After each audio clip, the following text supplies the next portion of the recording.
Matapos magdulot ng kontrobersya ang mga screenshots na ibinahagi ni Jam Villanueva, tila hindi pa rin matitinag ang tambalang Mathon nina Maris Racal at Anthony Jennings dahil muling magpapakita ng kanilang chemistry sa pelikulang Social Climbers na ipapalabas sa Netflix.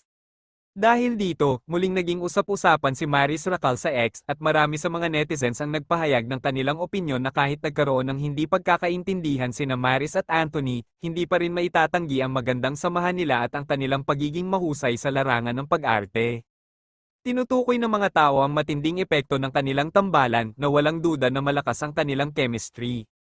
Kabilang sa mga highlights ng teaser na inilabas ng Netflix ay ang mga eksena ng kanilang intense, kissing scenes na nakapture sa bandang huling bahagi ng trailer. Ayon sa ilang mga netizens, tila nagpapakita ng higit na pagtingin at kasab-ikan ng dalawa sa kanilang mga eksena na tiyak magpapalakas pa sa kanilang fanbase. Narito ang ilang mga reaksyon mula sa mga netizens ukol sa pelikula at sa tambalan ni Maris at Anthony. Love M or hate M, you can't deny their chemistry.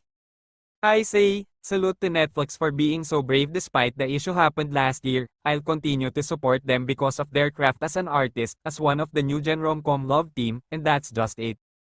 Learn to separate the art from the artist, this one's oozing with chemistry and their acting's on point, will def watch.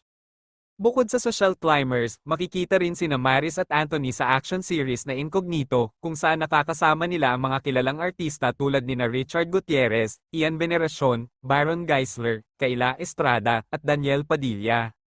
Ang kanilang pagsama sa ibang proyekto ay nagpapatunay na bukod sa kanilang tambalan, pareho nilang kayang mag-explore ng iba't ibang genre ng pag-arte. Hindi may kakaila na kahit may mga isyo na dumaan sa kanilang relasyon bilang magkapareha, ang tambalang Mathon ay patuloy na tinatangkilik ng marami. Marami pa rin ang naniniwala sa kanilang talento at sa likas na koneksyon nila bilang mga artista. Ang mga proyekto nila ay nagpapakita ng hindi lamang pagiging magka-love team, kundi ng kanilang kakayahan na magbigay ng kalidad na palabas sa mga manonood. Sa kabila ng mga personal na isyo at intriga, tila matibay pa rin ang suporta ng kanilang mga fans at ang mga komento at reaksyon ng mga tao sa social media ay patunay na marami pa ring humahanga at sumusuporta sa kanilang tambalan. Magiging interesante ang kanilang mga susunod na proyekto at kung paano nila patuloy na palalaguin ang kanilang mga career sa industriya ng showbiz. Sa ngayon, ang mga tagahanga ay excited na sa nalalapit na pagpapalabas ng Social Climbers at tiyak ay magiging isang malaking hit ito, lalo na't nagbigay ang pelikula ng mas matinding chemistry na tiyak ay magpapawaw sa kanilang mga taga-suporta. Maris Racal may malaswang kissing scene. Naging mainit ang kissing scene ni Maris Racal at Anthony Jennings sa kanilang bagong Netflix movie na Social Climber. Ayon sa mga netizens, wild at sizzling raw ang chemistry nila. Sinabi ng isang netizen, what's new mas malaswa pa dyan ang ginagawa nila off-cam. Kita kung gaano ka-intense ang halik ni Maris Racal kay Anthony Jennings na tila sobrang komportable ang dalawa. Na-miss ba ni Maris at Anthony ang isa't isa?